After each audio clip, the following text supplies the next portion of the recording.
Fala galera, professora Flávia de novo. Hoje a gente vai tratar de princípios do artigo 5º, né? Lembram que eu falei com vocês? Na dica passada aí de direito constitucional, a gente ia tratar do artigo 5º. Bom galera, eu vou tratar de todo o artigo 5º, porque ele é o artigo que mais cai em prova, principalmente em prova de carreiras policiais, tá? Então assim, vai ficar um pouco grande aí o vídeo, tá? Mas é importante, os principais, assim, a gente vai tecer mais comentários, vocês vão notar que são mais importantes. Mas o artigo 5º, gente, a gente tem que ler ele tudo. Não tem como, entendeu? Não tem, assim, como fugir muito disso, porque ele é um artigo extremamente importante, ele trata dos direitos e garantias fundamentais. E nós aí da área, né, das carreiras policiais, temos a obrigação de saber, né? Antes disso eu já quero passar para vocês meu Instagram, @investigadoraflávia. Quem ainda não me segue, segue lá. Para quem não sabe, eu sou investigadora da Polícia Civil de Minas Gerais. Já fui professora no Monster, estou retornando, tá? Quem não assistiu a primeira aula e a primeira dica, volta, que eu falo dos conceitos iniciais de direito, né, constitucional. E depois vem para a aula do artigo 5º, que ela é de extrema importância para a sua prova, beleza? Então vamos lá, pessoal, sem delongar muito aqui. Então vamos começar. O artigo 5º, pessoal, ele vai trazer direitos e deveres individuais e coletivos. Esse está presente no título 2 da nossa Constituição. Direitos e garantias fundamentais é o título 2. O artigo 5º, ele traz direitos e garantias individuais. Aí do artigo 6º ao 11º, a gente vai tratar de direitos sociais.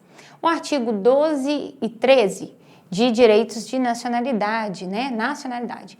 O 14 até 16 de direitos políticos e o 17 de partidos políticos. Tudo isso integra o título de direitos e garantias fundamentais, tá? Mas o artigo 5º é o artigo que mais cai em prova. Então, nós vamos bater ele todinho aqui. Vamos lá. Artigo 5º, caput, né, o início.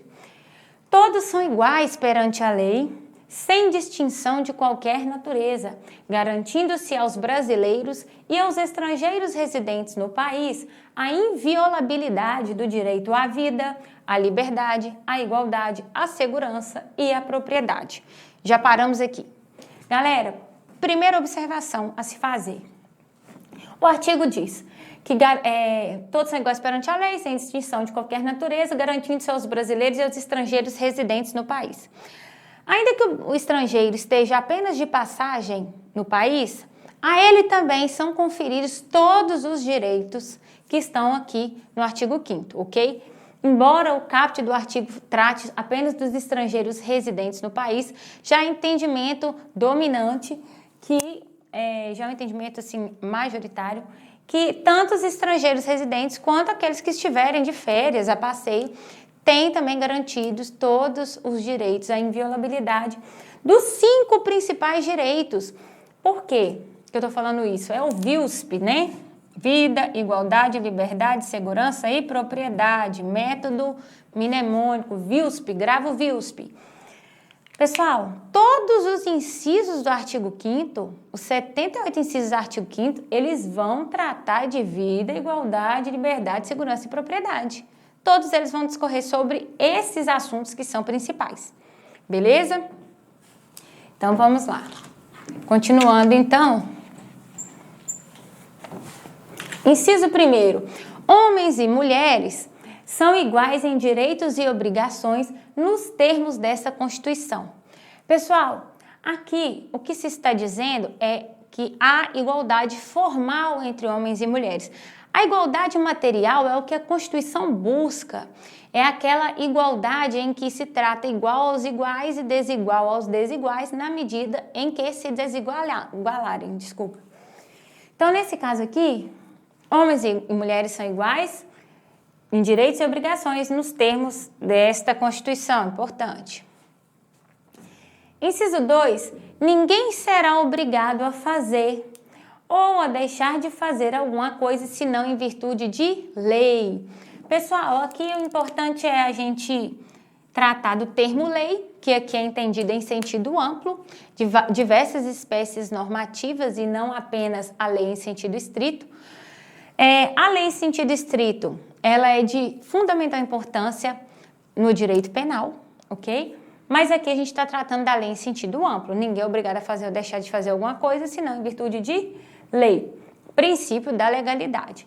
Importante também a gente falar aqui da diferença entre o princípio da legalidade de nós, particulares, pessoas comuns, e o princípio da legalidade em relação ao administrador público. O administrador público só pode fazer o que a lei manda e nós podemos fazer tudo o que não esteja vedado por lei, ok? Inciso 3, ninguém será submetido a tortura, nem a tratamento desumano ou degradante. Pessoal, tanto é verdade que há uma lei de tortura, né? A Lei 9455, ela trata do que seja o crime de tortura, estabelece lá diversas formas, né, de comportamentos que constituem tortura, beleza?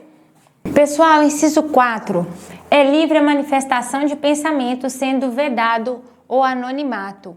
O que quer dizer esse inciso aqui, pessoal? Que você pode manifestar seu pensamento, mas tem que dar a cara para bater, né?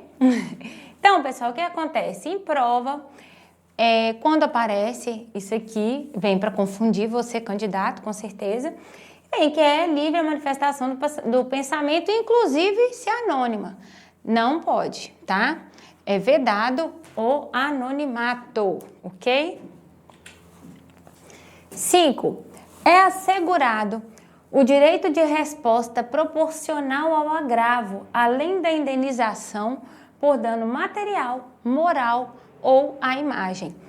Se alguém, por exemplo, se sentiu lesado por alguma exposição que sofreu, essa pessoa tem o direito de responder proporcionalmente pelos mesmos meios. Por exemplo, se essa ofensa foi rogada na internet, a pessoa pode responder também na internet, no mesmo horário, no mesmo site, né, nas mesmas condições, e ainda essa pessoa tem uma indenização por dano material, moral ou à imagem, tá? Tem direito. 6. É inviolável a liberdade de consciência e de crença, sendo assegurado o livre exercício dos cultos religiosos e garantida na forma da lei a proteção aos locais de culto e suas liturgias. Pessoal, isso aqui é a liberdade, né, de consciência e de crença. Nesse caso aqui, é importante a gente frisar que existe um crime de violação de culto no artigo 208 do Código Penal. Então, a pessoa pode ter qualquer religião e ela deve ser respeitada, até porque o Brasil é um estado laico. O que é isso? É que não acredita em Deus? Não, é um estado que não tem uma religião confessional. Ele não tem uma religião oficial, ele não é um país confessional. Perdão, ele não tem uma religião oficial, ele não é um país confessional, diferentemente do Vaticano, em que lá há uma religião oficial. O Brasil não tem isso. Então, independente do seu tipo de religião, você tem que ser respeitado, ok? É assegurado o livre exercício do culto religioso e garantida na forma da lei a proteção aos locais de culto e suas liturgias.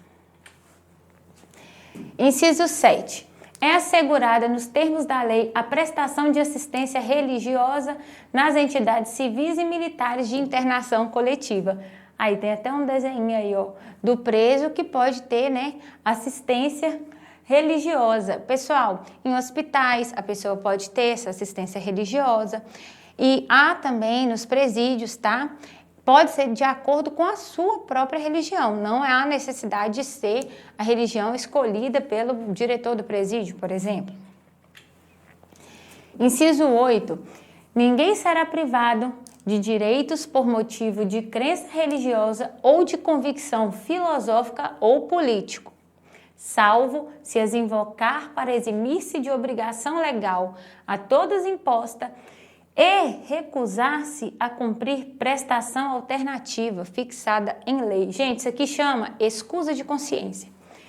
Então, vamos parar aqui. Esse inciso é bem importante. Ninguém será privado de direitos por motivos de crença religiosa, convicção filosófica ou política, salvo se essa pessoa as invocar para eximir-se de uma obrigação legal a todos imposta e além dela se recusar a fazer, né, ela não quiser fazer o que todo mundo está fazendo, ela vai se recusar também a cumprir uma prestação alternativa que esteja fixada em lei.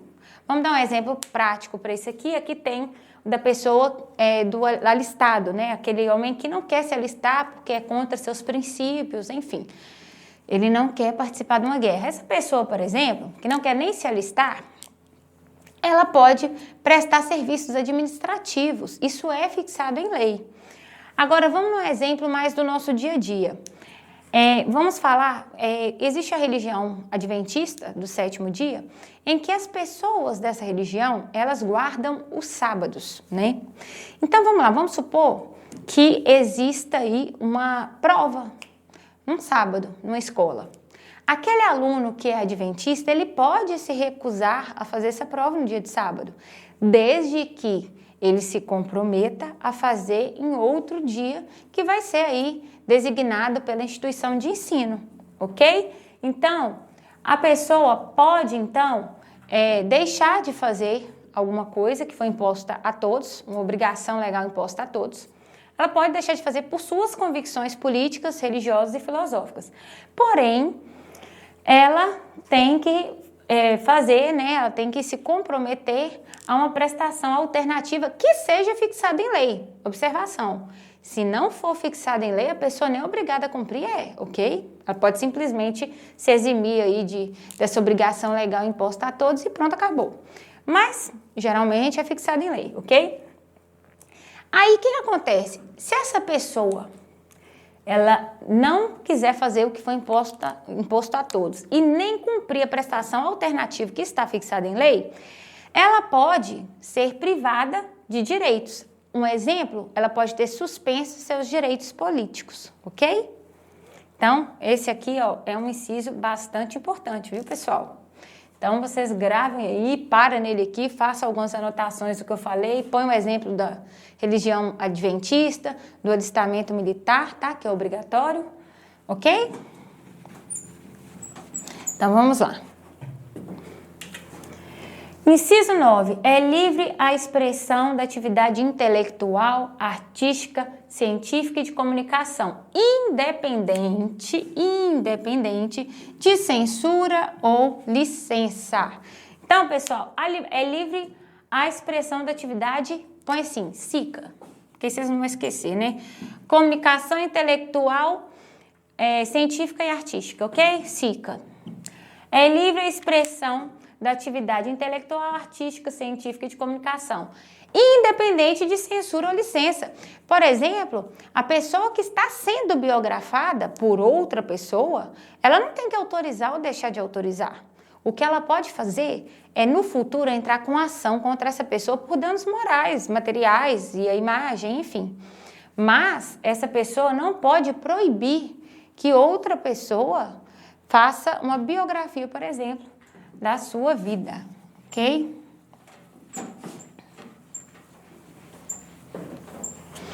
Então, vamos lá. São invioláveis a intimidade, a vida privada, a honra e a imagem das pessoas, assegurado o direito de indenização pelo dano material ou moral decorrente de sua violação. Então, pessoal, a intimidade, a vida privada, a honra e a imagem das pessoas, elas são assegurados pela Constituição, são invioláveis.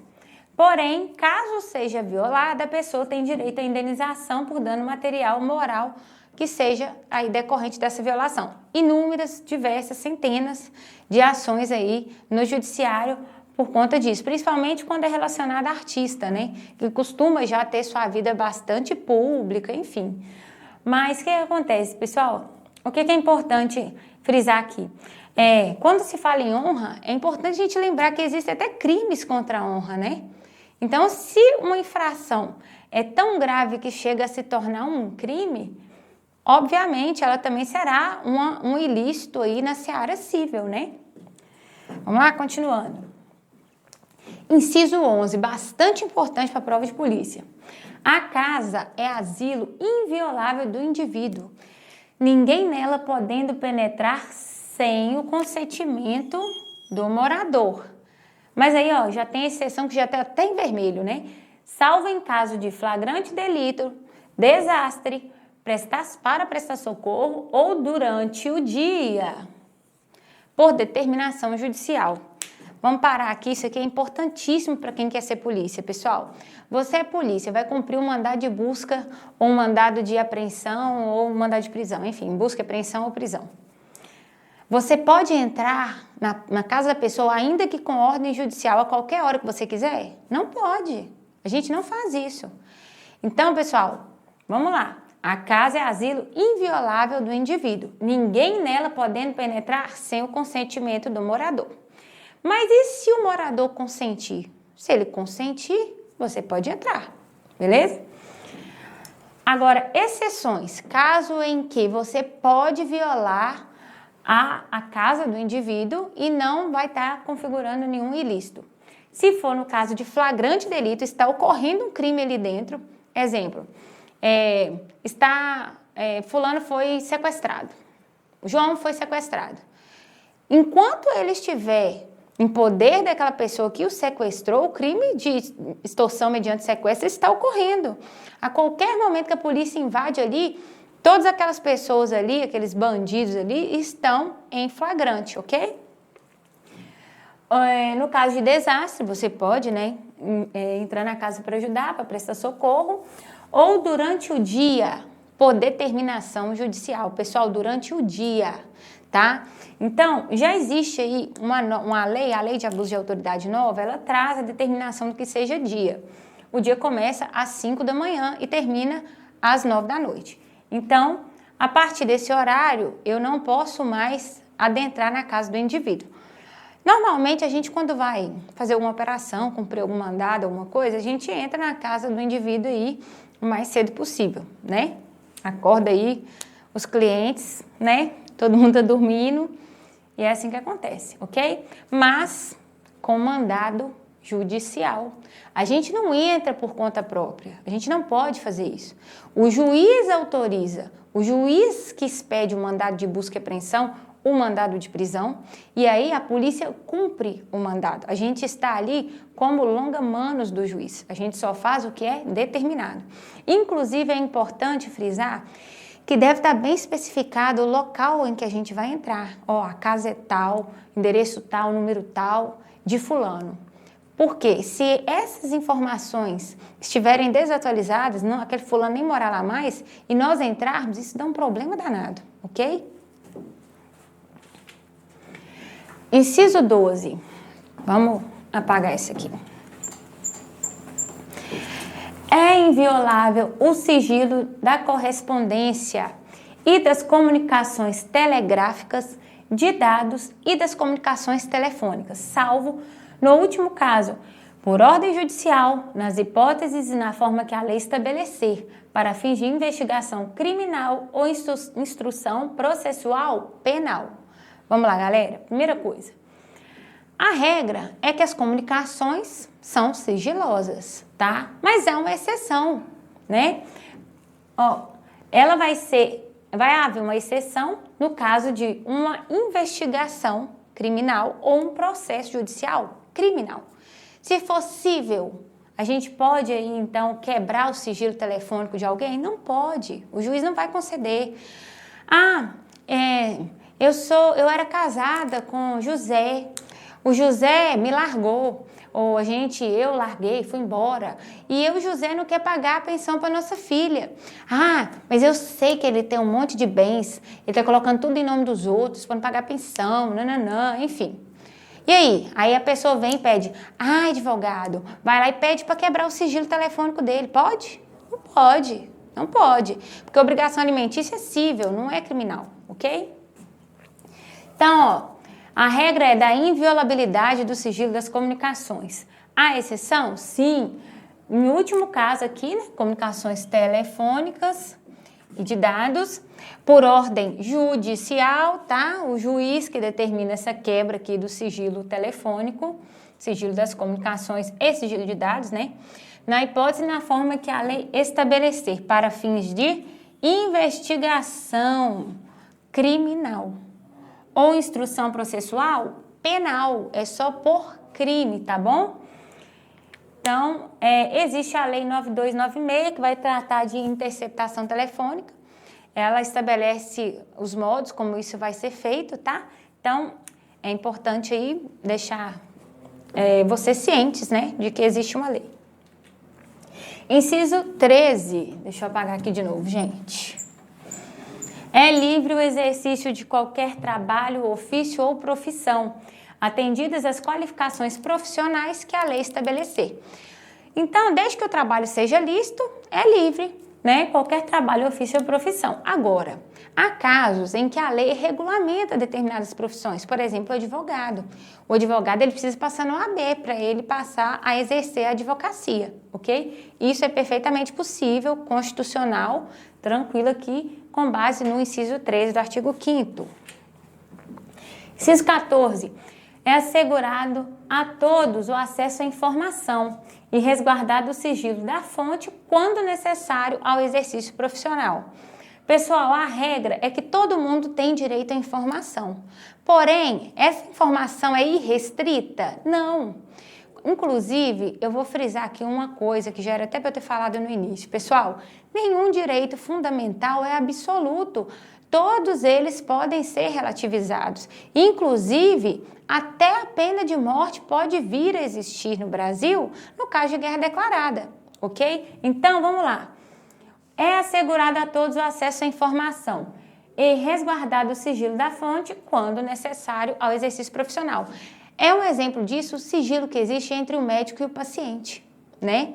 Então, assim, esse sigilo, ele subsiste em diversas situações. O médico não é nem obrigado, nem como testemunha, a trazer aos autos numa investigação ou num processo judicial de ordem criminal coisas que têm a ver com sigilo profissional entre médico e paciente, ok?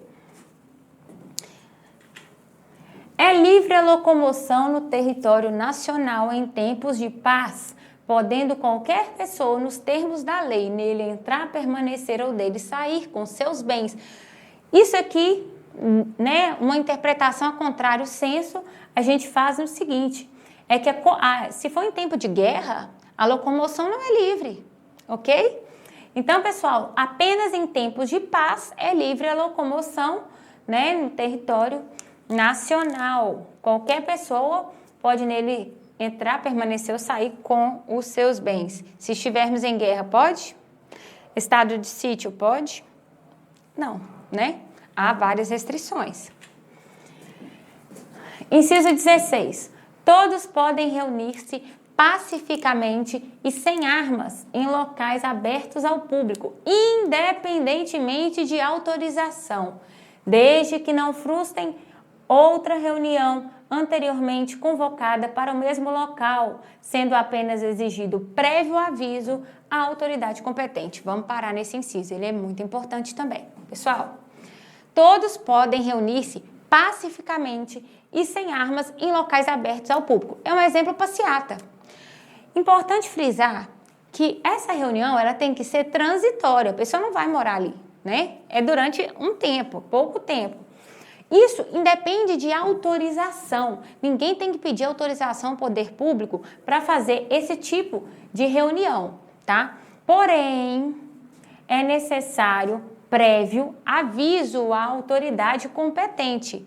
Então, pessoal, cuidado, porque isso em prova é invertido, né? Fala que todos podem reunir-se pacificamente sem armas em locais abertos ao público, independentemente de aviso à autoridade competente, desde que não frustrem outra reunião anteriormente convocada para o mesmo local, sendo apenas exigido prévia autorização. Tá errado, ok? Então, vocês têm que frisar autorização e frisar aviso, tá bom? Só precisa de aviso, não precisa de autorização, beleza? Inciso 17. É plena liberdade de associação para fins lícitos, vedada a de caráter paramilitar. Isso tanto é verdade que existe um crime chamado associação criminosa, artigo 288 do Código Penal. Por quê? Você não pode se associar para cometer crimes.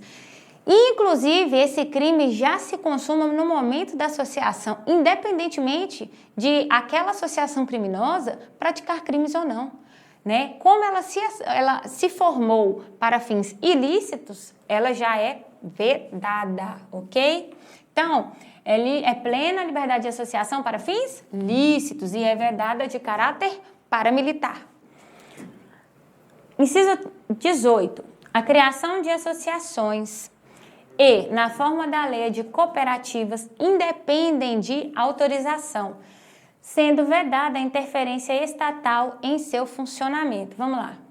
A criação de associações e, na forma da lei de cooperativas, independem. Então, não precisa de ter a autorização. Basta o registro dos atos constitutivos dessas empresas no órgão competente, ok? E não há que se falar em interferência do Estado no funcionamento, ok? Inciso 19. As associações só poderão ser compulsoriamente dissolvidas ou ter suas atividades suspensas por decisão judicial, exigindo-se, no primeiro caso, o trânsito em julgado da sentença. Pessoal, importante também isso aqui, isso cai em prova. Galera, bom, quase tudo que eu falei cai em prova, mas enfim, tem uns que a incidência é maior. Primeira coisa que a gente vai falar, tanto a dissolução compulsória quanto a suspensão de atividades, todas essas aqui dependem do juiz. As duas vão depender de decisão judicial, mas qual que é a diferença? No caso da dissolução compulsória, ó, se exige o trânsito em julgado da sentença, ok? Então, não confundir isso na prova, hein?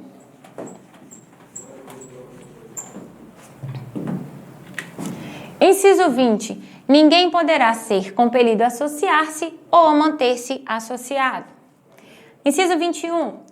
As entidades associativas, quando expressamente autorizadas, têm legitimidade para representar seus filiados judicial ou extrajudicialmente. Então, o que é importante frisar desse inciso aqui?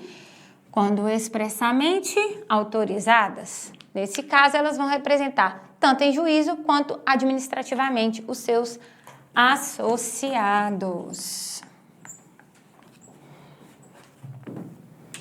Inciso 22. É garantido o direito de propriedade. Deixa eu ver se eu pulei um aqui, gente. 21, pulei. Não, pulei não, tá certo. É garantido o direito de propriedade. Todos podem ter propriedades, mas desde que cumpram a sua função social. Pessoal, a propriedade atenderá à sua função social. Vamos lá, falar agora da desapropriação, ainda, né, tratando aqui de propriedade. O inciso 24 fala: a lei estabelecerá o procedimento para desapropriação por necessidade ou utilidade pública ou, outro motivo, interesse social, mediante justa e prévia indenização em dinheiro, ressalvados os casos previstos nesta Constituição. Vamos parar aqui também que esse inciso é bem importante. Pessoal, a lei vai estabelecer um procedimento para desapropriação por três motivos, né? Por necessidade pública, por utilidade pública ou por interesse social. Vamos dar um exemplo aqui de necessidade ou utilidade pública. Vamos supor que eu tenho um lote, esse lote meu tá parado tem 10 anos e ele só serve para acumular lixo. Eu não construí nada, eu não murei, eu não pretendo construir nada, enfim. Então, pessoal, é um caso em que, como esse lote meu acumula lixo e ali tá aparecendo vários animais peçonhentos e tal, e a vizinhança já está ficando incomodada, eu posso, nesse caso, ser desapropriada mediante justa e prévia indenização em dinheiro, sou indenizada antes, né? E preferencialmente em dinheiro aqui, tá? Por interesse social, eu tenho uma grande terra e eu vou ser desapropriada mediante justa e prévia indenização em dinheiro para fins de reforma agrária. Pode acontecer também. Agora, Há casos que somente podem estar previstos na Constituição, é um caso, na verdade, em que a pessoa pode ser expropriada. O que é isso? Ela não vai receber indenização nenhuma, ela simplesmente vai perder o imóvel. Vou dar um exemplo. A pessoa que tem um imóvel que é destinado a plantio de substâncias entorpecentes, né? De plantas destinadas à produção de entorpecentes, ok? Essa pessoa pode perder sua propriedade e não receber nada de indenização. Somente a Constituição é que pode estabelecer casos de expropriação, ok? Agora, a requisição administrativa, vamos falar dela. No caso de iminente perigo público, a autoridade competente poderá usar de propriedade particular, assegurada ao proprietário a indenização ulterior é depois, se houver dano. Então, pessoal, no caso de iminente perigo público, o que é isso? É um perigo público que está latente, é uma coisa que vai acontecer. Por exemplo, eu vou ocupar a casa de alguém que é fronteira com outro país, porque ali vai ser uma base para guerra, exemplo, tá? Então, nesse caso aqui, o poder público pode ali usar a minha casa para isso e depois, obviamente, no exemplo que eu citei, eu vou ser indenizada, porque a casa vai acabar, né? Então, o particular, ele vai ter uma indenização se houver dano. Agora, se a casa ficar intacta, eu não tenho direito a nenhuma indenização. Inciso 26. A pequena propriedade rural, assim entendida em lei, desde que trabalhada pela família, não será objeto de penhora para pagamento de débitos decorrentes de sua atividade produtiva, dispondo a lei sobre os meios de financiar o seu desenvolvimento. Então, pessoal, a lei vai dizer o que é pequena propriedade, pequena e média, inclusive, né? Desde que ela seja trabalhada pela família, ela não será objeto de penhora. Agora, se essa propriedade, né, se esses débitos que existem em relação a essa propriedade são advindos da própria aquisição da propriedade, aí é diferente, aí essa pessoa pode perder sim a propriedade. Mas nesse caso aqui são débitos decorrentes de sua atividade produtiva, a pessoa não vai perder, ok? Inciso 27. Aos autores pertence o direito exclusivo de utilização, publicação ou reprodução de suas obras, transmissíveis aos herdeiros pelo tempo que a lei fixar. A pegadinha de prova aqui é justamente esse final aqui. Por quê? Falam que é para sempre, por tempo indeterminado ou temporariamente, e não é nada disso. Quando a gente for falar, no próximo inciso, provavelmente, dos inventos industriais, esse privilégio é temporário. Mas no caso do direito dos autores, a gente fala em direito exclusivo de utilização de publicação ou reprodução de suas obras, que são transmissíveis aos herdeiros pelo tempo que a lei fixar. Não é eternamente, não é para sempre, não é indefinidamente e nem temporariamente. É pelo tempo que a lei fixar. Gravem isso, ok? Próximo inciso. Inciso 38. São assegurados nos termos da lei a proteção às participações individuais em obras coletivas e a reprodução da imagem e voz humanas, inclusive nas atividades desportivas. E B, o direito de fiscalização do aproveitamento econômico das obras que criarem ou de que participarem os criadores, aos intérpretes e às respectivas representações sindicais e associativas. Sem grande destaque ou importância esse inciso, tá? Bom, inciso 29, a lei assegurará, olha o que eu falei, a lei assegurará aos autores de inventos industriais privilégio temporário para sua utilização, bem como proteção às criações industriais, à propriedade das marcas, aos nomes de empresas e a outros signos distintivos, tendo em vista o interesse social e o desenvolvimento tecnológico e econômico do país. Então, pessoal, enquanto o direito relativo aos autores é exclusivo e é transmitível aos herdeiros pelo tempo que a lei fixar, no caso dos autores de inventos industriais, esse privilégio é temporário, ok? Então, privilégio temporário para sua utilização, ok?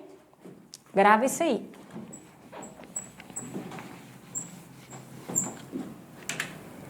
Inciso 30 é garantido o direito de herança. Inciso 31 está até escrito da mesma maneira na Lei de Introdução às Normas de Direito Brasileiro, tá? A sucessão de bens de estrangeiros situados no país será regulada pela lei brasileira em benefício do cônjuge ou dos filhos brasileiros, sempre que não lhe seja mais favorável a lei pessoal do de cujus. De cujus é o morto, a pessoa que morreu, que deixou herança. Então, qual que é a regra? Se a pessoa, o estrangeiro, tem um imóvel no Brasil, a lei brasileira vai regular essa sucessão em relação, então, ao cônjuge e aos filhos brasileiros. Porém, se a lei do país de origem dessa pessoa for mais favorável ao cônjuge e também aos filhos brasileiros, ela vai regular, então, a sucessão do imóvel que essa pessoa tem no Brasil. Inciso 33.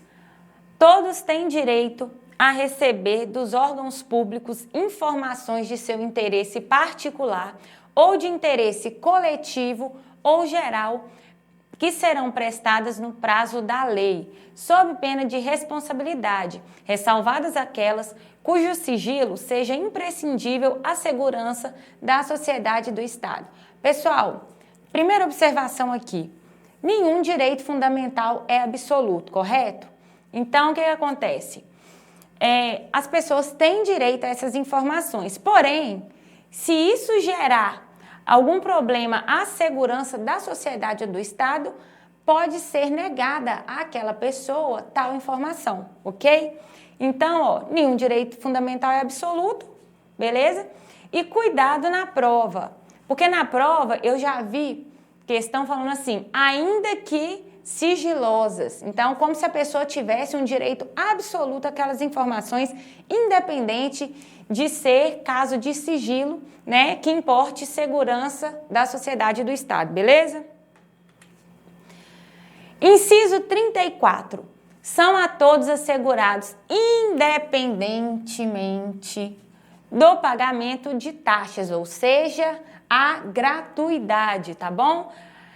No direito de petição aos poderes públicos em defesa dos direitos contra ilegalidade ou abuso de poder e a obtenção de certidões em repartições públicas para a defesa de direitos e esclarecimentos de situações de interesse pessoal. Então, a gente está falando aqui de dois direitos em que há gratuidade, ok? Não pode ser cobrada a taxa. Continuando. Inciso 35. A lei não excluirá da apreciação do Poder Judiciário a lesão ou a ameaça a direito. Esse inciso trata do princípio da inafastabilidade do Poder Judiciário. Por quê? Ao Poder Judiciário foi concedido todo o poder de resolver litígios, né? De resolver problemas entre pessoas ou entre as pessoas e o Estado, né? A pessoa não pode fazer justiça com as próprias mãos. Então, ela tem que ir até o judiciário. Qualquer pessoa pode ir ao judiciário, tá? Por qualquer motivo. E o judiciário vai resolver se aquela pessoa tem ou não tem aquele direito. Inciso 36. A lei não prejudicará o direito adquirido, o ato jurídico perfeito e a coisa julgada. Pessoal, a lei, primeira observação, aqui está falando da lei. Lei não é a mesma coisa que Constituição. Então, a lei, que é proveniente, né, do processo legislativo, são todos aqueles atos que estão lá na Constituição como produtos do processo legislativo, eles devem respeitar direito adquirido, ato jurídico perfeito e coisa julgada. A Constituição não tem essa obrigação, ok? Então, pode cair na prova de vocês falando que a emenda constitucional tem que respeitar direito adquirido, ato jurídico perfeito e coisa julgada. Não tem que respeitar, ok? É somente a lei, tá bom? Apagar aqui. Inciso 37. Não haverá juízo ou tribunal de exceção. O que quer dizer isso aqui, pessoal? A pessoa, quando ela comete algum crime, quando essa pessoa vai à justiça civil, seja qual for, mas vamos falar aqui da justiça criminal. Essa pessoa que comete um crime, ela já sabe que ela vai ser julgada por determinado juiz, o juiz criminal. Aquele juiz já existe, então não pode ser criado um juízo pós-factum, né? O que quer dizer isso? Um juiz exclusivamente, né? Um juízo, né? Uma vara criminal para julgar aquela situação específica, ok? Isso não pode acontecer. Inciso 38. É reconhecida a instituição do júri com a organização que lidera a lei, assegurados a plenitude de defesa, o sigilo das votações, a soberania dos veredictos e a competência para o julgamento dos crimes dolosos contra a vida. O que quer dizer isso aqui? O inciso 38, a linha D, está tratando dos artigos 121 a 127 do Código Penal. Entenderam? Somente o Tribunal do Júri só vai julgar esses artigos, que são os crimes dolosos contra a vida. Não entra aqui os crimes culposos, não entra latrocínio, porque latrocínio é crime contra o patrimônio, cujo resultado é a morte, não entra aqui, ok? Então, atenção, muita atenção nisso aqui. E o que quer dizer plenitude de defesa? É um plus ao contraditório e à ampla defesa. É mais do que o contraditório e a ampla defesa. Algum de vocês já deve ter ido em um julgamento no Tribunal do Júri alguma vez. Ali é usado muito o recurso da emoção, né? Ali, tanto o advogado de defesa quanto o promotor de justiça, que é o órgão acusador, podem usar ali de argumentos que vão emocionar as pessoas, que vão emocionar os jurados, né? A decisão no Tribunal do Júri cabe aos jurados, que são 7 pessoas, é chamado Conselho de Sentença. Ali, aquelas 7 pessoas vão definir o futuro daquela pessoa, se ela vai ser condenada, se ela vai ser absolvida, né? Se ela foi considerada culpada ou não, tá bom? O sigilo das votações. As votações são sigilosas. O que quer dizer isso? O jurado, ele não revela qual que foi a opinião deles, se foi sim ou não. Eles jogam os votos dentro de uma urna e ali vai ser definido, né? Como são 7, não vai dar empate. Então, fulano foi considerado culpado? Aí vamos supor, 4 sim, 3 não. Então, prevalece, é culpado. Entenderam? E por que é importante o sigilo? Para que aqueles jurados não sejam intimidados, né? Vamos supor que alguém que está assistindo aquele júri é conhecido ali da pessoa que está sendo condenada, conhece o jurado e começa a ligar, fazer algumas acusações, começa a intimidá-lo para que ele convença os outros de que aquela pessoa deve ser absolvida, entenderam? É para evitar esse tipo de influência. Soberania dos veredictos é que o que está decidido no júri está decidido. Foi culpado, os 7 jurados já decidiram que aquela pessoa é culpada? Acabou, está culpada. Então é isso, e como eu já tinha falado, o Tribunal do Júri só julga crimes dolosos contra a vida. A gente vê em filmes, né, americanos que tudo vai para o júri, né? No Brasil não é assim, tá? No Brasil, as questões cíveis são resolvidas ali na sala de audiência, não é Tribunal do Júri, tá? Só crimes dolosos, cuja intenção da pessoa foi de matar, contra a vida. Mas às vezes a pessoa não quis. Ela não quis diretamente, mas ela aceitou o risco, que é o dolo eventual. Também é julgado aqui. Inciso 39. Não há crime sem lei anterior que o defina, nem pena sem a prévia cominação legal. No artigo 5º, inciso 39, está prescrito aí o princípio da anterioridade e da reserva legal, porque crimes só são definidos por lei em sentido estrito, não é qualquer instrumento normativo, tá? Lei em sentido estrito é aquela proveniente num processo legislativo, tá? Passa na Câmara, passa no Senado, ok? Então, aqui tem o princípio, não há crime sem lei anterior, princípio da anterioridade, nem pena sem prévia cominação legal. Importante frisar aqui que não há crime e nem contravenção penal, que não há pena e nem medida de segurança, que eu talvez já tenha falado para vocês em alguma outra aula. Crime é aplicado aos imputáveis, né? E as pessoas inimputáveis não respondem pelo crime com a pena. Então, ao crime cabe pena.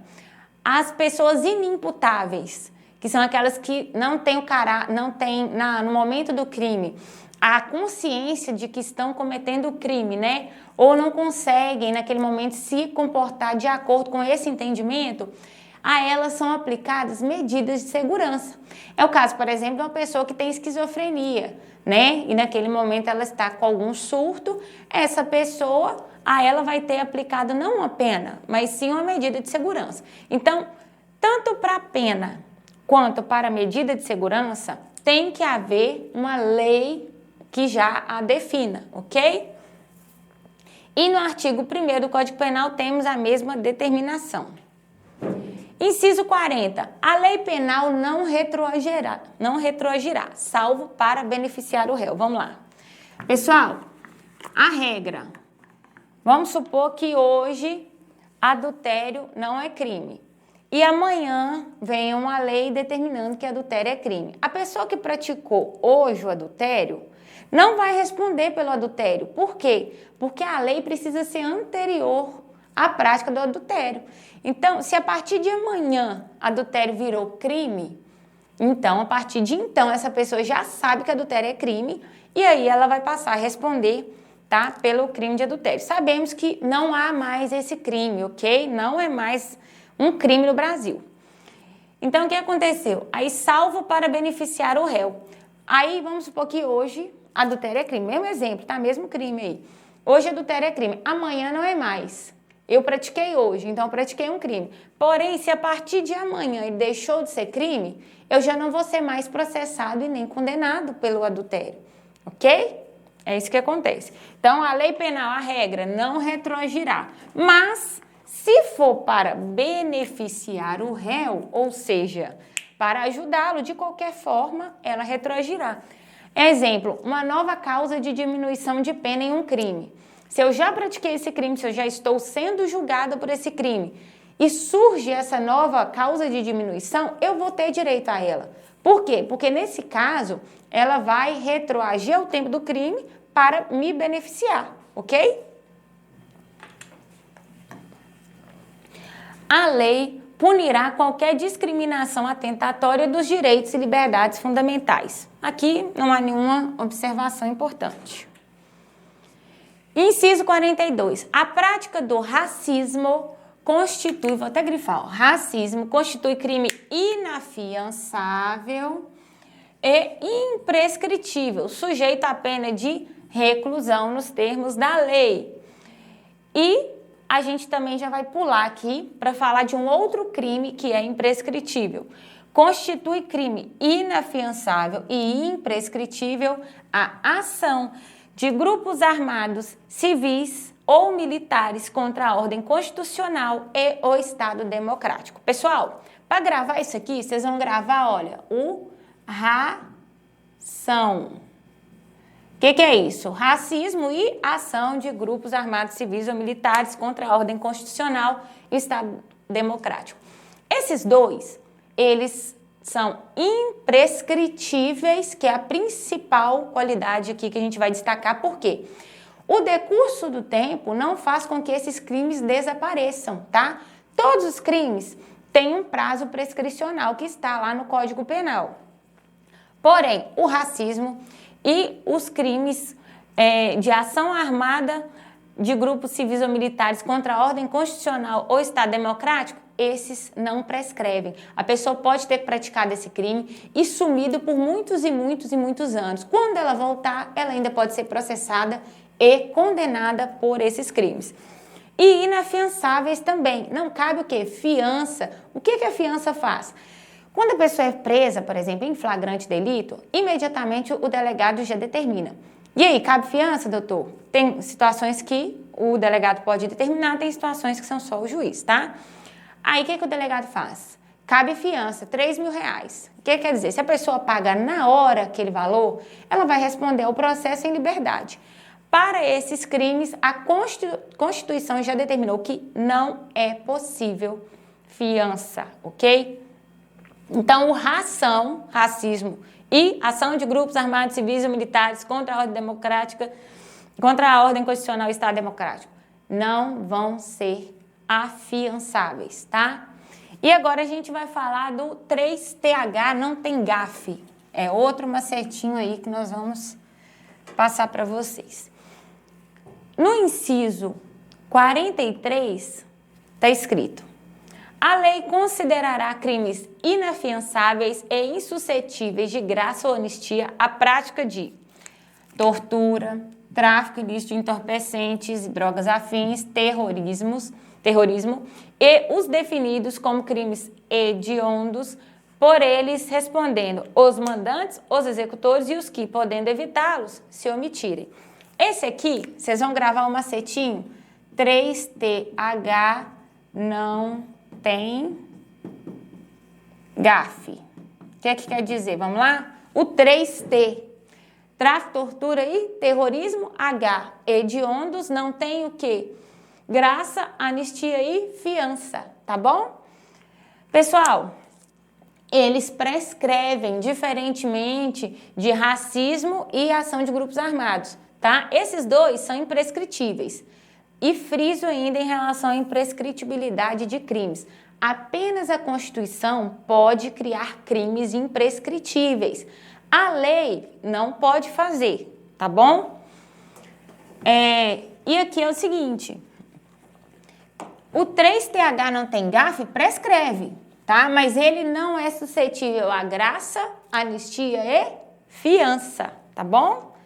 Então, vamos gravar de novo, vou falar de novo. 3TH, não vou escrever não, 3TH não tem gafe. 3T, tráfico, tortura e terrorismo. H, hediondos, não tem gafe. Não tem graça, não tem anistia, não tem fiança, tá bom? Nenhuma pena passará da pessoa do condenado, podendo a obrigação de reparar o dano e a decretação do perdimento de bens ser, nos termos da lei, estendidas aos sucessores e contra eles executadas até o limite do patrimônio transferido. Pessoal, existe um princípio chamado princípio da intranscendência da pena. A pena não passa da pessoa do condenado. Se eu matei então eu pago por esse crime. A pena vai ser aplicada a mim. Se antes de eu começar a executar essa pena eu venho a falecer, o meu filho não tem a obrigação de cumprir essa pena em meu lugar. Ele não vai ficar preso no meu lugar. Mas vamos supor que dessa morte aí, de A, gerou uma indenização. E eu deixei um patrimônio de R$300 mil. Aí vamos supor que eu tenho que pagar uma indenização àquela família de R$500 mil. O que acontece? O meu filho, eu não tenho filho, tá, gente? É uma suposição. O meu filho, ele vai pagar os R$300 mil, porque eu deixei R$300 mil, eu não deixei R$500 mil. Ele não tem obrigação de pagar com o patrimônio dele, patrimônio próprio, né, o patrimônio que é dele, que não é herança, os outros R$200 mil restantes. Por quê? Porque aqui diz o seguinte, olha, a obrigação de reparar o dano e a decretação do perdimento de bens pode ser, né, nos termos da lei, estendidas aos sucessores. Meu sucessor é meu filho. E contra eles executada até o limite do valor do patrimônio transferido. Se eu só deixei R$300 mil e a indenização é de R$500 mil, ele pode ser executado até R$300 mil. Mas os outros R$200 mil não tem jeito, porque meu filho não tem obrigação de pagar além do que eu deixei, tá bom? A lei regulará a individualização da pena e adotará, entre outras, as seguintes. Vamos lá.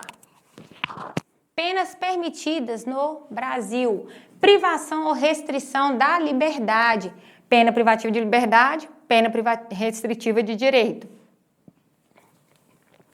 Perda de bens, multa, prestação social alternativa e suspensão ou interdição de direitos. Vamos lá.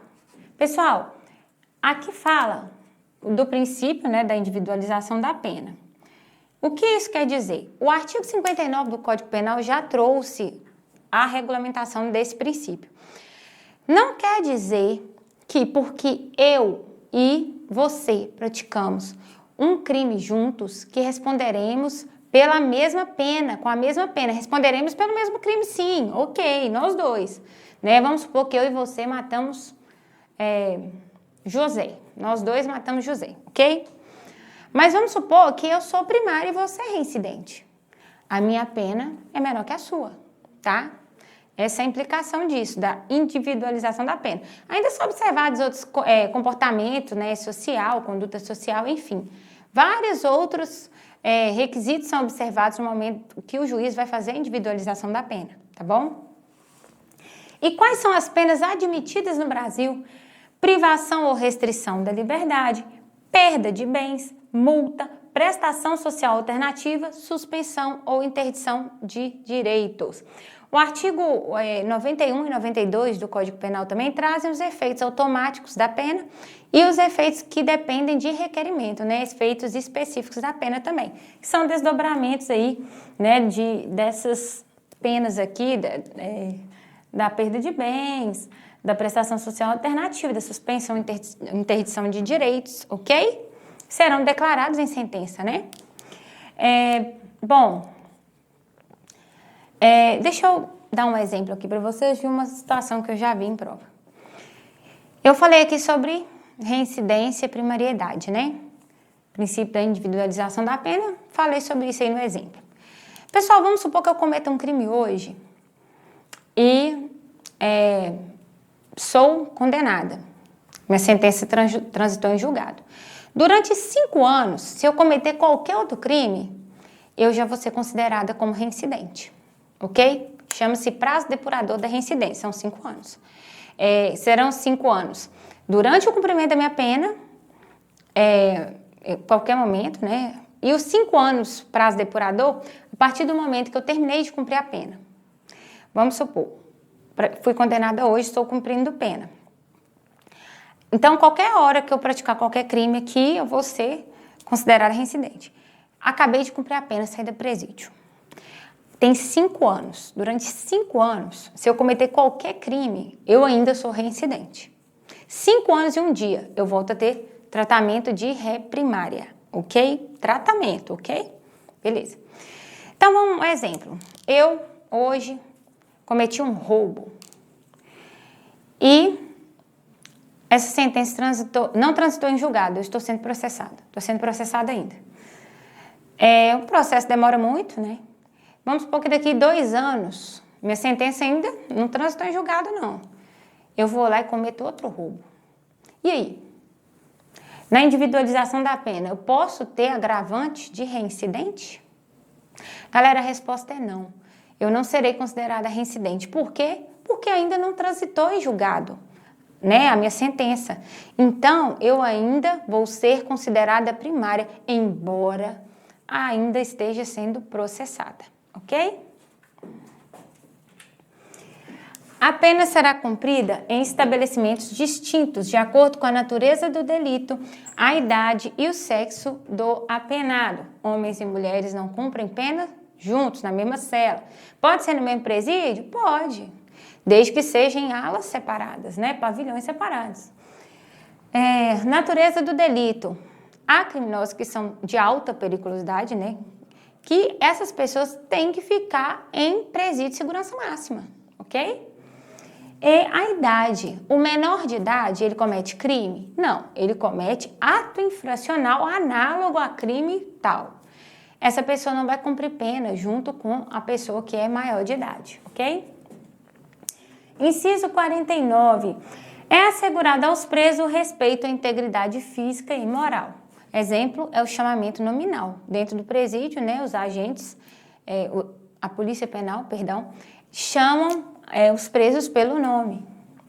Às presidiárias serão asseguradas as condições para que possam permanecer com seus filhos durante o período de amamentação. 51. Nenhum brasileiro será extraditado, salvo naturalizado, tá até em negrito, né? porque o brasileiro naturalizado pode ser extraditado. Em quais casos? Em casos de crime comum praticado antes, tá? O crime comum praticado antes da naturalização ou de comprovado envolvimento em tráfico ilícito de entorpecentes e drogas afins na forma da lei. Quando? A qualquer tempo. Se for tráfico, essa pessoa pode ser extraditada a qualquer tempo, ok?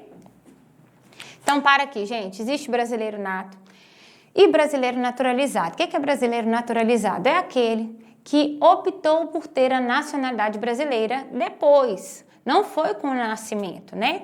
E ele também não era filho de brasileiro, morava no exterior, nada disso. Ele é estrangeiro mesmo. E ele optou por ter a nacionalidade brasileira. Então, ele é um brasileiro naturalizado.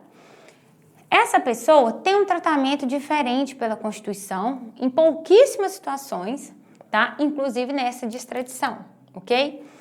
No caso de extradição, o brasileiro nato, ele pode ser extraditado? Nunca. Nunca vai ser. Não pode. E o naturalizado? Em algumas situações. Se for em crime comum praticado antes de ter sido naturalizado, pode ser extraditado. Crime comum praticado depois de ter sido naturalizado, não vai ser extraditado. E tráfico ilícito de entorpecentes e drogas afins? A qualquer tempo. Se esse brasileiro naturalizado for envolvido em tráfico de drogas, não importa se for antes ou depois da naturalização, ele pode ser extraditado, ok?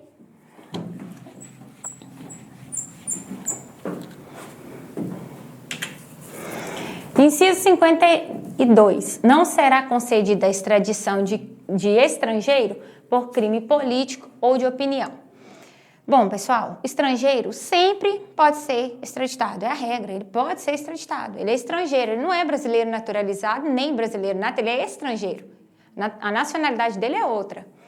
Ele está no Brasil, ele pode ser extraditado? Pode, tá? Mas e se o crime que ele praticou for crime político ou de opinião? Nesse caso, ele não pode ser extraditado. Por quê?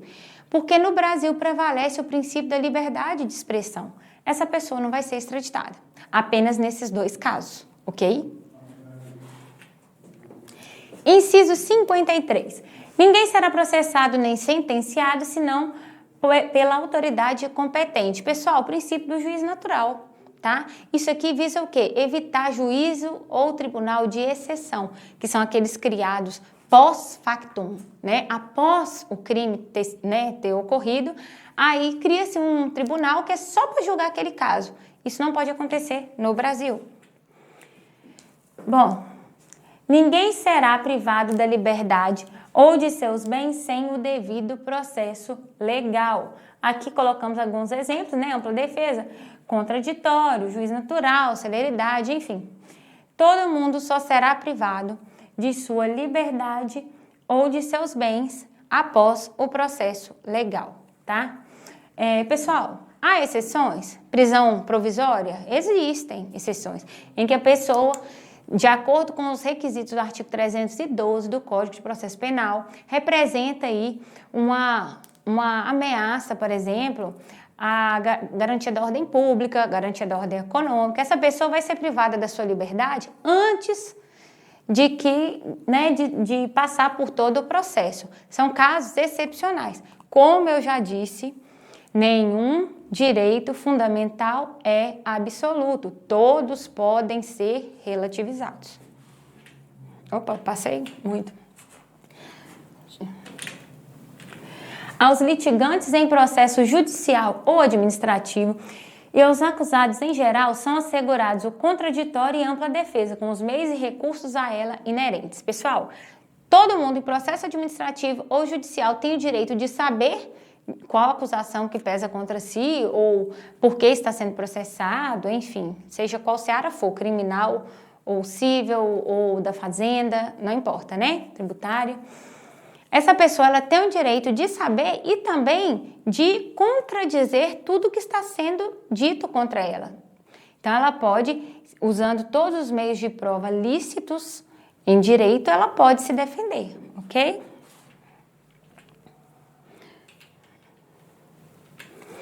São inadmissíveis no processo as provas obtidas por meios ilícitos. Vamos dar um exemplo aqui? Vamos supor que eu estou investigando aí uma organização criminosa. Essa organização é responsável por 70% do tráfico da cidade onde trabalho. Pronto. Aí vamos supor que eu estou sabendo que esse pessoal se comunica demais por telefone. Esse pessoal, a internet lá na cidade é meio ruim, eles falam muito por telefone. E aí eu falo, pô, tá acontecendo muito crime, né? Se eu pedir para o juiz essa interceptação, nossa, vai demorar tanto. Eu vou interceptar. Vou interceptar e pronto. Aí eu descubro tudo de ilícito dessa organização criminosa. Tudo. Beleza, eu falei, não, vou prender, agora acabou, tá preso. Pessoal, tudo que eu colhi não valeu nada. Por quê? Porque isso depende de autorização judicial e o juiz nem sabendo estava, não teve autorização. Entenderam? Então é isso, tá? Não serão admitidas no processo essas provas, tá? E o Código de Processo Penal, inclusive, aumenta isso aqui e fala que deverão ser desentranhadas do processo. Princípio da inocência, ninguém será considerado culpado até o trânsito em julgado de sentença penal condenatória. A gente teve o caso aí do ex-presidente Lula, né? Ele ficou preso após a confirmação da condenação na segunda instância, porém, o que prevalece é o que está na Constituição. Houve muita discussão no Supremo Tribunal Federal a esse respeito e, atualmente, ninguém pode ser levado à prisão antes do trânsito em julgado da sentença penal condenatória, ok? Leve-se para a prova. O civilmente identificado não será submetido à identificação criminal, salvo nas hipóteses previstas em lei. Qual lei? 12.037.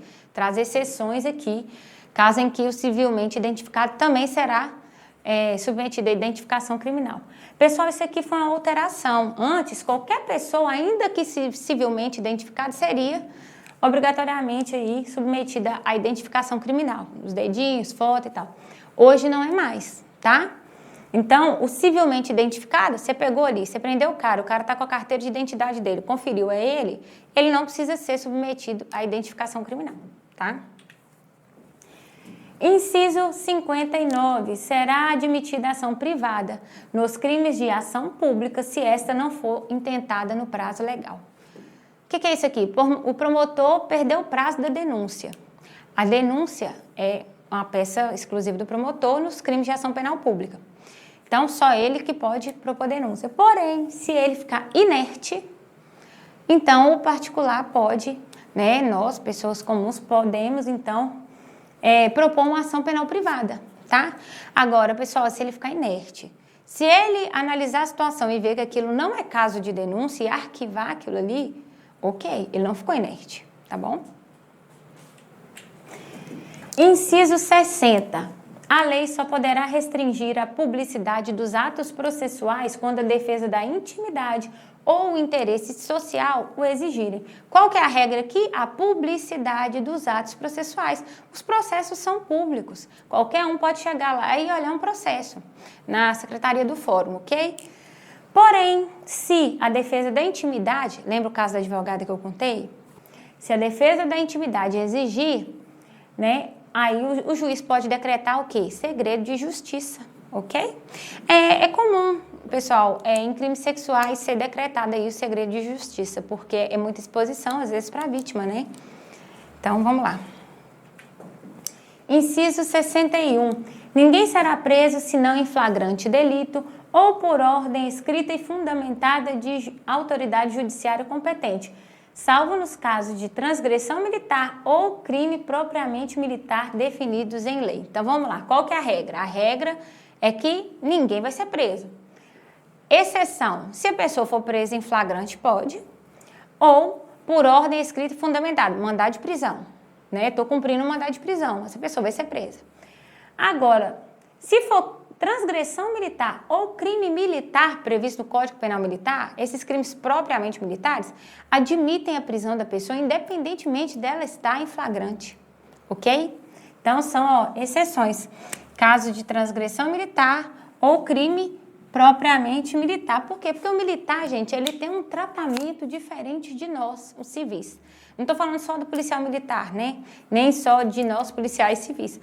O integrante das Forças Armadas, tá? Essas pessoas, elas têm um regramento diferente. Então, há exceções, é uma exceção constitucional e perfeitamente possível, ok? A pessoa fica presa em flagrante? Não, ela é presa em flagrante e aí o juiz vai decidir se vai converter aquela prisão em flagrante em uma prisão preventiva, tá? Ou se vai relaxar o flagrante se ele for ilegal, tá bom? É isso aí. Vamos continuar. A prisão de qualquer pessoa e o local onde se encontre serão comunicados imediatamente ao juiz competente e à família do preso ou a pessoa por ele indicada. Pessoal, quando alguém é preso em flagrante, a primeira coisa que a gente faz, você vai ficar preso, você tem alguém da família a quem você queira comunicar? Tem gente que, a maioria quer, mas tem pessoas que não querem ou não tem ninguém, falam, não preciso comunicar para ninguém. Mas você tem que dar essa oportunidade para a pessoa. E o juiz, encerrado o procedimento flagrante, imediatamente todas as peças dos autos são encaminhadas ao juiz. Ao juiz, ao promotor, à defensoria, ok? Então, comunicados imediatamente. Inciso 63. Gente, eu estava falando 50, né? 62, 63. O preso será informado de seus direitos, entre os quais o de permanecer calado, sendo-lhe assegurada a assistência da família e de advogado. Pessoal, quando você vai fazer oitiva de um preso, a primeira coisa que é falado, olha, você tem o direito constitucional de permanecer calado e isso não será usado contra ele, tá? É o direito dele, ele fala se ele quiser, ok? E ele também, caso ele tenha advogado, né, ele pode chamar o advogado dele, a gente liga ali na hora do flagrante, ou se ele não tiver advogado, quando ele for lá, for ser julgado, vai ser, o juiz vai arrumar um advogado para ele, um dativo ou um defensor público. Inciso 64. O preso tem direito à identificação dos responsáveis pela sua prisão ou por seu interrogatório policial. Inciso 65. A prisão ilegal será imediatamente relaxada pela autoridade judiciária. A pessoa foi presa, imediatamente foi comunicado ao juiz a prisão daquela pessoa, ok? Beleza. Se essa prisão foi ilegal, ou seja, por exemplo, não estava em flagrante, tá? Ela será relaxada, não é revogada, tá? É relaxada pela ilegalidade, ok? E quem vai fazer isso? O juiz, tá bom? Inciso 66. Ninguém será levado à prisão ou nela mantido quando a lei admitir a liberdade provisória, com ou sem fiança. Há casos em que se admite a fiança, há casos em que os crimes são inafiançáveis, não vai ter isso. E há casos, e aí o juiz, né, se achar que aquela pessoa, embora o crime caiba a fiança, mas a pessoa não tem condições econômicas para pagar aquela fiança, o juiz pode liberar essa pessoa sem que ela pague fiança. A regra é que a pessoa vai responder o processo em liberdade.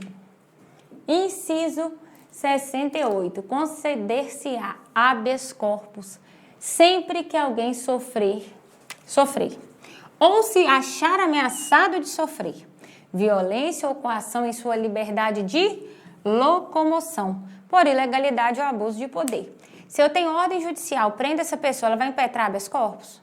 Não, por quê? Porque essa prisão dela não foi ilegal, não cabe habeas corpus. A prisão é legal, beleza? Cuidado com isso aí. O habeas corpus, ele é um remédio constitucional que ele serve para o caso de a pessoa se sentir ameaçada de sofrer uma restrição aí uma coação na sua locomoção, é o HC preventivo, ou se já tiver sofrido aí a sua restrição, né, na locomoção, que é o habeas corpus repressivo, normal, né, que é o mais comum, ok? Conceder-se-á mandado de segurança para proteger direito líquido e certo, não amparado por habeas corpus ou habeas data, quando o responsável pela ilegalidade ou abuso de poder for autoridade pública ou agente de pessoa jurídica no exercício de atribuições do poder público. Vamos parar aqui. O mandado de segurança só é cabível se não couber habeas corpus ou habeas data. O direito deve ser líquido e certo. O que é isso? É um direito que não há necessidade que se tenha dilação probatória. Já está tudo ali, prova pré-constituída, tudo comprovado ali, tá? E quem que vai ser aí o autor da ilegalidade? Vai ser uma autoridade pública ou uma pessoa que, embora não seja autoridade pública, está no exercício de função que é pública, ok? Essa aí será o sujeito, né, coator aí, no caso do mandado de segurança. O mandado de segurança coletivo pode ser impetrado por partido com representação no Congresso Nacional ou organização sindical, entidade de classe ou associação legalmente constituída e em funcionamento há pelo menos um ano em defesa do interesse dos membros ou associados, ok? Então, quem são os legitimados para propor mandado de segurança coletivo? Partido político com representação no Congresso Nacional e organização sindical, entidade de classe ou associação legalmente constituída e em funcionamento há pelo menos um ano em defesa dos interesses de seus membros ou associados. Inciso 71. Conceder-se-á mandado de injunção sempre que a falta de norma regulamentadora torne inviável o exercício dos direitos e liberdades constitucionais e das prerrogativas inerentes à nacionalidade, à soberania e à cidadania. Pessoal, há um direito na Constituição.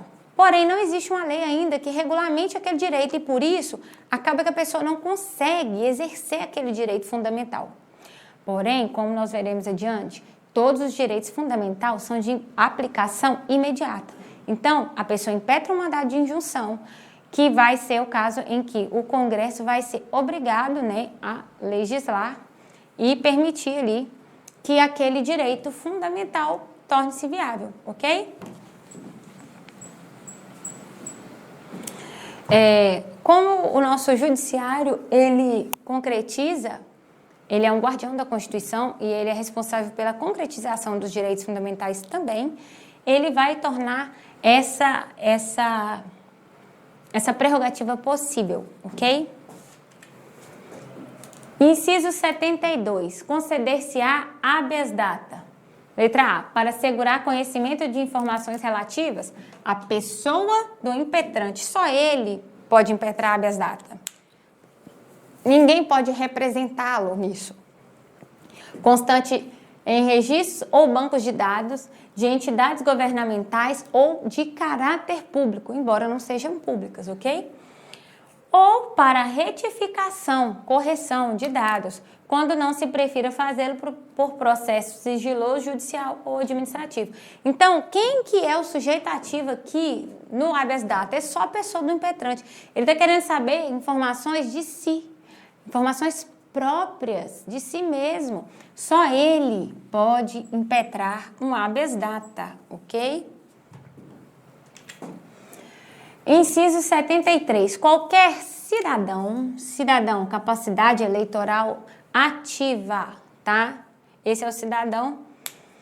É parte legítima para propor ação popular, que vise anular ato lesivo ao patrimônio público ou de entidade de que o Estado participe, à moralidade pública, ao meio ambiente e ao patrimônio histórico e cultural, ficando o autor, salvo comprovada má-fé, isento de custos judiciais e do ônus da sucumbência. Gente, qual que é o remédio constitucional apto a anular atos lesivos ao patrimônio público, à moralidade administrativa, ao meio ambiente? É a ação popular, que só pode ser impetrada por cidadão. E quem que é o cidadão? É a pessoa que detém capacidade eleitoral ativa, que pode votar, tá bom? Só essa pessoa é legitimada para propor ação popular. Não é qualquer pessoa, não é qualquer cidadão, não é qualquer da população, beleza? E é isso, ela vai visar anular atos lesivos ao patrimônio público, moralidade, enfim. Inciso 74. O Estado prestará a assistência jurídica integral e gratuita aos que comprovarem insuficiência de recursos. Não é só para quem ganha muito pouco. Ainda que a pessoa ganhe bem, caso as custas judiciais comprometam significativamente suas finanças e com isso ela, por exemplo, não consiga mais comprar um remédio, de que ela faça uso contínuo e tudo, essa pessoa vai ter direito aí à assistência jurídica gratuita.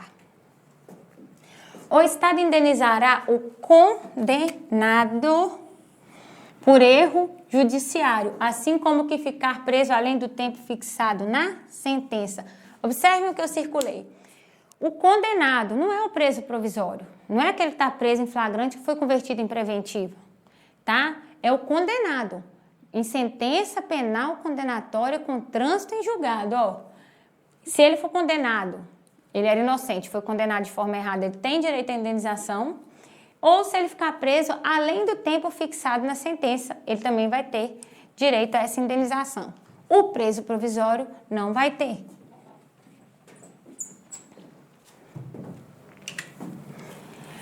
Inciso 76. São gratuitas para os reconhecidamente pobres na forma da lei, registro civil de nascimento e a certidão de óbito, só.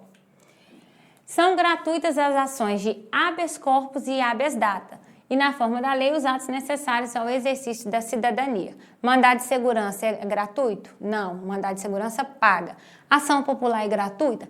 Salvo comprovada má-fé, sim, mas se a pessoa tiver má-fé, ela não é gratuita. Então, pessoal, isso cai na prova, tá? São gratuitas a ação de mandado de segurança e habeas corpus. Mandado de segurança é gratuito? Não é. Mandado de segurança é pago. Inciso 78. A todos, no âmbito judicial e administrativo, são assegurados a razoável duração do processo e os meios que garantam a celeridade de sua tramitação. Então, é um direito de todos a razoável duração do processo, celeridade processual. Parágrafo 1º. As normas definidoras de direitos e garantias fundamentais têm aplicação imediata. Pessoal, aplicação é diferente de aplicabilidade. Às vezes, o direito existe, mas falta norma regulamentadora, então ele está sem aplicabilidade. Porém, como é uma norma definidora de direitos e garantias fundamentais, ela tem uma aplicação, ela vai ser aplicada de alguma forma, ok? Pelo judiciário, por exemplo. Os direitos e garantias expressos nessa Constituição não excluem outros decorrentes do regime e dos princípios por ela adotados, ou dos tratados internacionais em que a República Federativa do Brasil seja parte. Os tratados e convenções internacionais sobre direitos humanos que forem aprovados em cada Casa do Congresso Nacional, em 2 turnos, por 3/5 dos votos dos respectivos membros, serão equivalentes às emendas constitucionais. Isso é muito importante. Pessoal, só para tratados internacionais de direitos humanos. Se os tratados internacionais versarem sobre relações comerciais ou sobre qualquer outro assunto que não seja direitos humanos, embora ele tenha sido aprovado com esse coro aqui, se na prova vier falando isso, ele não vai ter status de norma constitucional, tá? Não vai ser equiparado à norma constitucional. Só tratados internacionais de direitos humanos. A gente chama de TIDs, tá? TIDs. Os tratados internacionais de direitos humanos que forem aprovados nas 2 casas do Congresso Nacional, Câmara e Senado, em 2 turnos em cada casa, e por 3/5 dos membros das respectivas casas, ingressarão no ordenamento jurídico brasileiro com o mesmo status de norma constitucional. Ok, e se for tratado internacional de direitos humanos, mas que não tenha aprovação com quórum de emenda constitucional, ele será o quê? Uma norma supralegal. Será abaixo da Constituição e acima das leis, ok? Com isso a gente termina aqui, né, pessoal, a aulinha de hoje. E eu quero deixar para vocês aqui um recado: estudem até passar.